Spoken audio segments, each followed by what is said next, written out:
So Jack Ma also liked to do things unconventionally, including things like, bringing on newcomers or rookies to take on like big initiatives. Why did he take that approach? And did you see it succeed, fail? Jack himself is kind of emblematic or representative of this non-traditional approach. Himself being an English teacher, competing in a world that is run by PhDs and techies, so I think he felt like, well, if Jack can do this and operate in this way, like, why not think about also appointing leaders for other businesses that have a fresh perspective? So, I mean, there are a few examples. When you talk about rookies, really what that represents is people who are not from that industry. They might be kind of new to that space. And two really good examples of that were our Alipay business. Alipay is now the largest payment system in China and really revolutionized the way that people engage in financial services. So when they set out to start that business, and they needed the business very urgently because there was no really good payment system to facilitate e-commerce in China at the time. This is 2004. So he went to a guy from our team. His name was Jonathan, and Jonathan was like our sales head in Shenzhen, which is in the south. He's doing a great job, but Jonathan's background was a hotel manager. So here's how the conversation went. Jack said, "Jonathan, what do you know about the financial industry?" And Jonathan said, "Nothing. Like, I've never worked in that space." And then he said, "Okay, great. Jonathan, what do you know about PayPal, this company?" He's like, "I don't know. Never heard of it." And then Jack said, "Excellent. You're hired. You're going to be the founder and CEO of Alipay."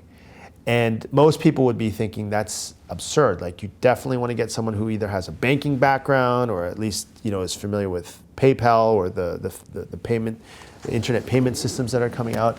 But Jack wanted someone who had a fresh perspective on the space, but it was also customer centric. And Jonathan turned out to be very, very successful Alipay CEO, and the company has moved on to become what it is today.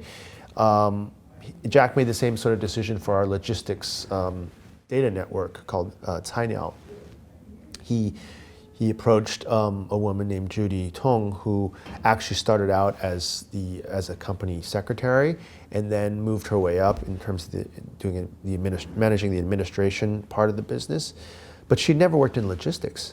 And he said, well, Judy, it would make a great CEO for Cainiao because she understands how companies work and what their kind of operational needs are. And she is probably going to be very conscientious or just very aware of how to kind of link up these kinds of services through a system. And Cainiao is revolutionary in terms of how it coordinates logistics companies and their services. So those are two examples where it worked. There have been failures, yes, but I think when it comes to the really successful parts of the company, and also what I think are fundamental, there's 4 pillars in the digital economy that I think drive this ecosystem: commerce, payments, logistics, and big data.